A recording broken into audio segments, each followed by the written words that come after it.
Ciao amici WeDrive e benvenuti in questo nuovo video. Sicuramente avete visto la prova che ha fatto Carlo in questa fantastica Ford Mustang, forse toglierei anche la parola Ford, diciamo in questa Mustang Mach-E. Adesso, come di consueto, vi farò vedere il sistema infotainment, che non è un sistema infotainment, ma è un sistema di intrattenimento televisivo, home theater praticamente, perché è davvero enorme, ma è davvero fatto bene, anche se ha alcune complicanze, però adesso ve lo faccio vedere perché merita. Allora, cominciamo subito da questo schermo gigante 15,5 pollici, praticamente in tutta la vettura gli unici tasti, togliendo quelli ovviamente sul volante, l'unico tasto, chiamiamolo così, rigido è questo della ghiera del volume. Una ghiera che posso anche premere, ma in realtà non è una vera ghiera con, non lo so, un sistema meccanico, ma è un semplice sistema, diciamo, semplice, anche troppo semplice ma intuitivo e soprattutto molto intelligente, perché ha una specie di gommino, chiamiamolo così per semplificarvi un po' la comprensione di questo sistema. Ha una specie di gommino che segue un percorso touch, quindi qua sotto è come se ci fosse un'altra ghiera, però ovviamente tutto touch, che è gestita semplicemente da questo gommino che si sposta spostando la ghiera. Davvero una cosa fantastica, una chicca fantastica. Ma veniamo subito a noi. Allora, il sistema infotainment è diviso principalmente in 4 parti. Nella piccola striscia superiore troviamo la silhouette della macchina frontale, ma può essere anche in 3/4 quando si preme per gestire tutte le impostazioni del veicolo, ma ci torniamo subito.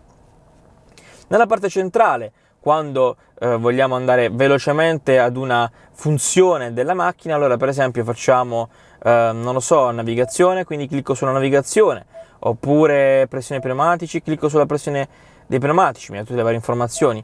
E se vedete, se io viaggi, quindi tutti i vari computer di bordo, e ovviamente in base al profilo che scegliamo io posso andarmi a settare il mio profilo personale e di conseguenza qui possono comparire una serie di informazioni diverse. Magari io che guido in una certa maniera mi compaiono alcune informazioni, Carlo che guida in un'altra maniera o comunque altre impostazioni mi compaiono altre impostazioni. Tra l'altro una cosa interessante è che l'auto riconosce anche chi guida in base alla tipologia di guida. Per esempio, ora torniamo sul computer di bordo. Per esempio, se io, questo è il computer di bordo della persona, del profilo che è loggato in questo momento. Al momento non è nessuno, però di solito qui esce poi la foto della persona. E mi dà queste informazioni, per esempio 20 kWh ogni 100 km come consumo medio. Se invece in questo momento Carlo accede alla vettura o comunque accede al sistema infotainment al posto mio, qua compare, faccio un esempio, 17 kWh ogni 100 km, perché è la sua tipologia di guida, quindi è un sistema davvero davvero fantastico. Ma torniamo appunto, come dicevo, alle impostazioni del display. Sopra questa fascia troviamo un'altra fascia molto più grande con tutte le varie poi effettive informazioni del sistema infotainment. In questo caso, vi ripeto, sono sul computer di bordo, quindi questo viaggio, computer di bordo 2, ed è molto interessante perché ci dice anche la percentuale dei sistemi che consumano batteria. Per esempio il 9% è stato utilizzato dal clima, il 78% dal percorso, quindi dalla strada, dalla macchina in generale, il 5% dagli accessori, il 9% dalla temperatura esterna, perché influisce anche la temperatura esterna. Qua mi dice com'è la mia guida e poi si può anche ripristinare. Oppure per esempio nell'altra fascia, nella terza fascia, troviamo dei widget. Infatti questi widget sono molto comodi per arrivare alle informazioni velocemente, quindi questa fascia di sopra gestisce anche tutto il sistema infotainment, che può essere a sua volta scelto da questi widget, oltre che dalle applicazioni come abbiamo visto prima di qua. Per esempio adesso vado sulla stazione DAB, quindi sulla radio, vedete qui compare la radio, oppure vado su navigazione e compare la navigazione, quindi i widget qui rimpiccioliscono e mi compare tutta la navigazione. Insomma, per esempio posso sfogliare le destinazioni recenti o comunque anche i punti di interesse, per esempio barbecue, voglio andare a mangiare un po' di carne, e posso scegliere la tipologia di di percorso. Per esempio, se io cerco allora, vediamo Milano. Se io metto Milano, per esempio, mi dice tutto il percorso con tutte le varie opzioni di guida disponibili. Allora, è un po' lento perché comunque questo si connette a wifi e noi siamo in una zona chiusa, quindi per questo è lento. Per esempio qua mi dice 8 ore e 52 con i pedaggi. Vado su Vai e mi va tranquillamente, vedete? Tranquillamente, diciamo, in navigazione. Ovviamente è stato aggiunto... Prendere la prossima strada. Grazie. Ovviamente, dicevo, mi è stato aggiunto anche tutte le varie informazioni di ricarica. Per esempio, in questo caso devo ricaricare la batteria. Ci sono tutte queste batterie che, insomma, mi consiglia di utilizzare. Davvero, davvero comodo. Quindi, dicevo, qui tutti gli altri widget, audio, Bluetooth, telefono. Vediamo, per esempio, sul telefono, anche se non è collegato al momento nessun telefono. Ecco, vedete? Posso aggiungere il dispositivo, qua mi esce comunque tutto l'elenco delle telefonate o comunque la rubrica. Andiamo ad annullare la navigazione, perfetto. Nella fascia invece inferiore troviamo le impostazioni del clima. Ecco, le impostazioni del clima non sono al 100% chiare, perché adesso il clima è acceso. Trovate voi, vi do 5 secondi per trovare il tasto off.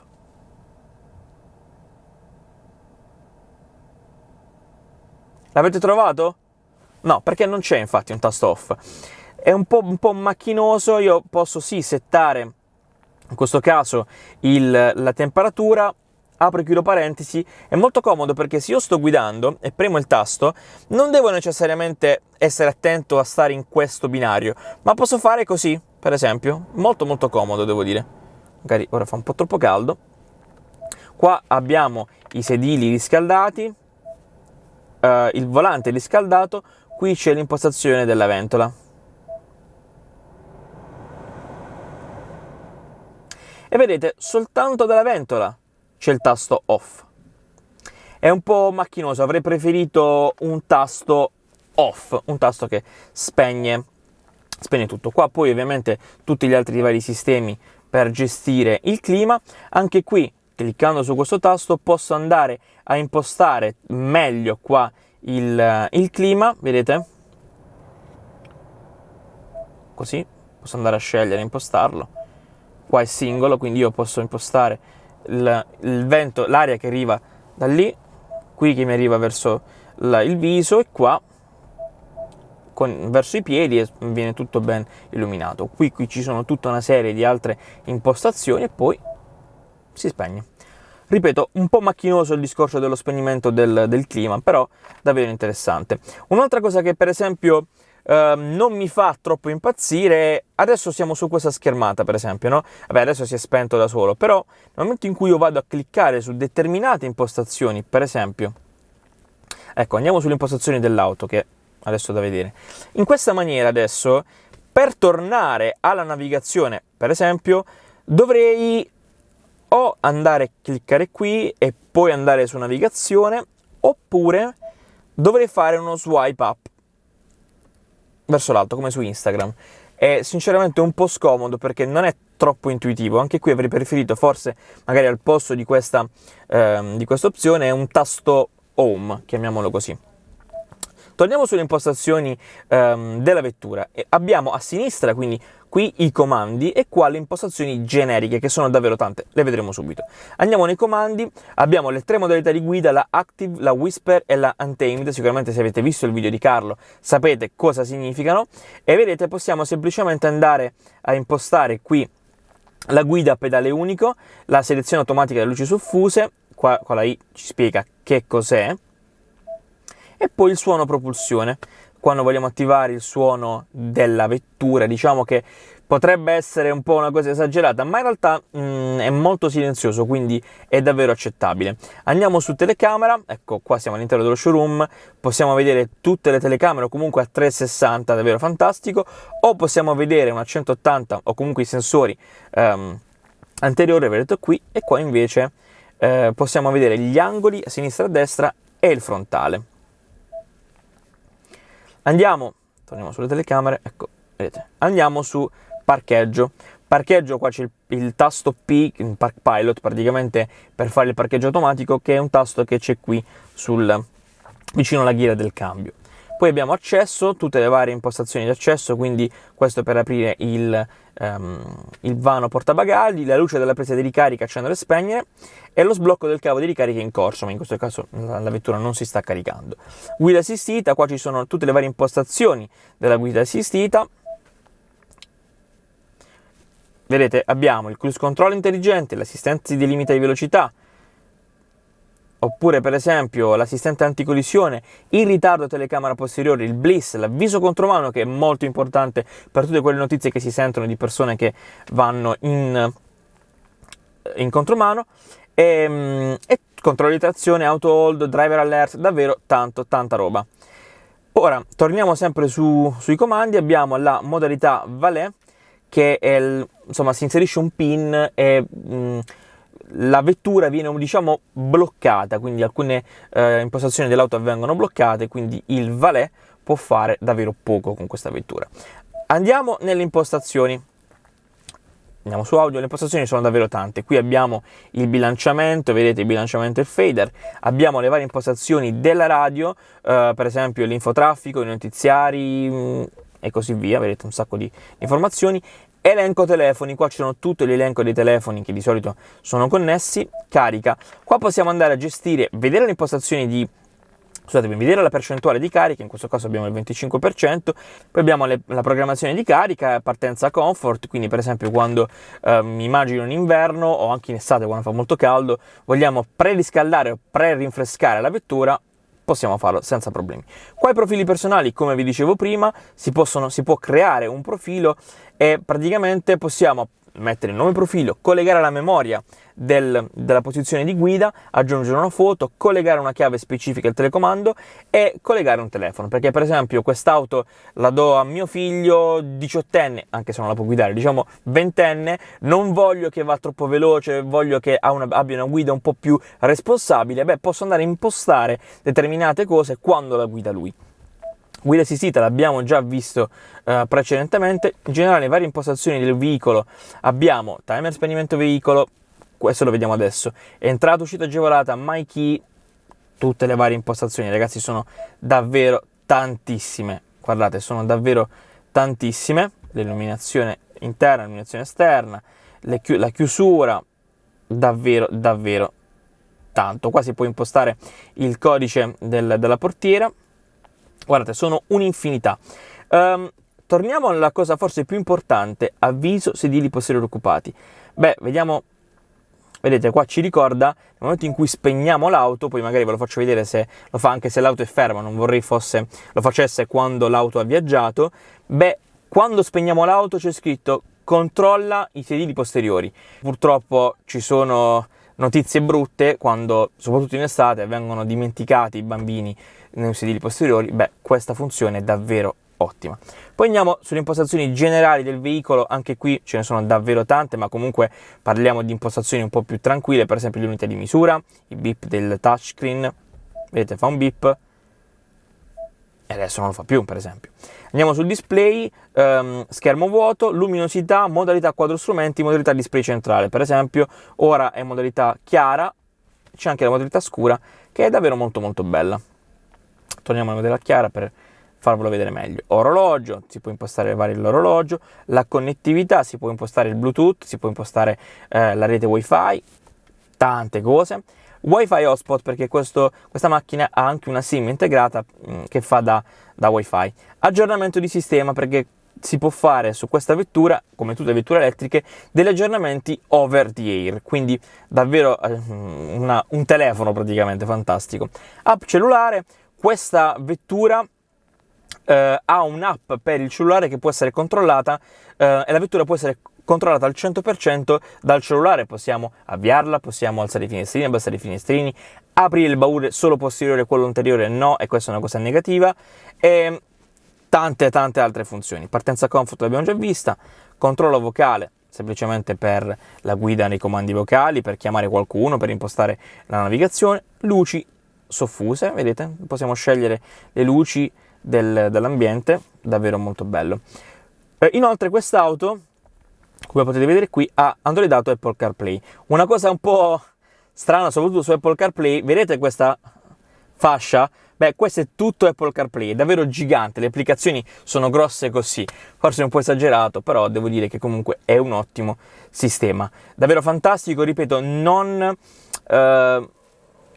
distrae troppo, ecco, le funzioni importanti ce le abbiamo, ma soprattutto quello che vogliamo vedere ce l'abbiamo qui. Questo è il volante con il simbolo del cavallino. Allora, come tasti abbiamo qui i tasti per il limitatore, il cruise, qua per l'assistente di corsia, qua per la distanza dalla macchina che ci precede. Qui abbiamo invece i tasti per il controllo del volume, per chiudere la telefonata, l'assistente vocale per andare avanti e indietro con le canzoni.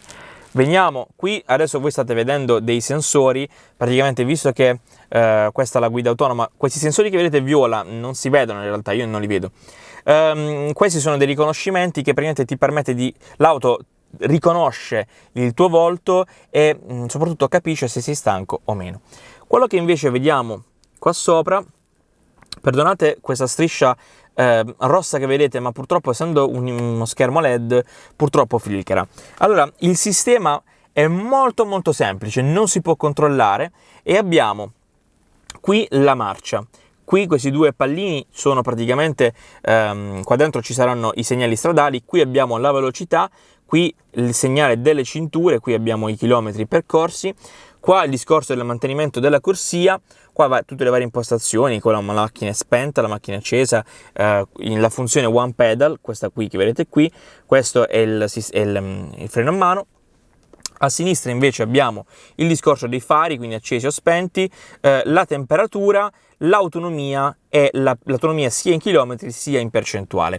Al centro troviamo grande tutte le impostazioni, scusatemi, la vettura in 3D. Quando abbiamo una vettura avanti ci segna che distanza c'è, cioè in rosso o in verde se è troppo vicino o troppo lontano, fa vedere la vettura, oppure se usciamo dai confini della linea di careggiata mi compare qui. Nel momento in cui io vado a fare per esempio la navigazione, torno un attimo sullo schermo principale, andiamo, avvio prendere la prossima strada. Vedete?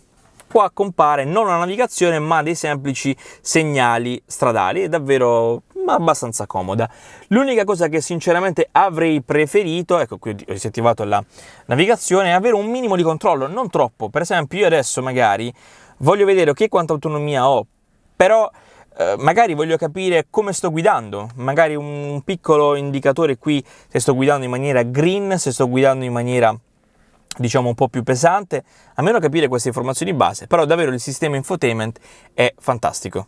Beh, avete visto che tranne per qualche piccolo diciamo intoppo, però alla fine è un sistema fantastico che vi assicuro, cioè per quanto mi riguarda, non distrae dalla guida sinceramente, cioè perché le informazioni più importanti sono qui davanti al guidatore, non come le Tesla che bisogna per forza, per quanto riguarda la Model Y o la Model 3, bisogna per forza distogliere lo sguardo dalla strada. Questo è davvero fantastico e non distrae per niente. Vi ricordo, se volete seguirci su tutti i nostri social, Facebook, Instagram, TikTok, di ricercare semplicemente wedrive.tv.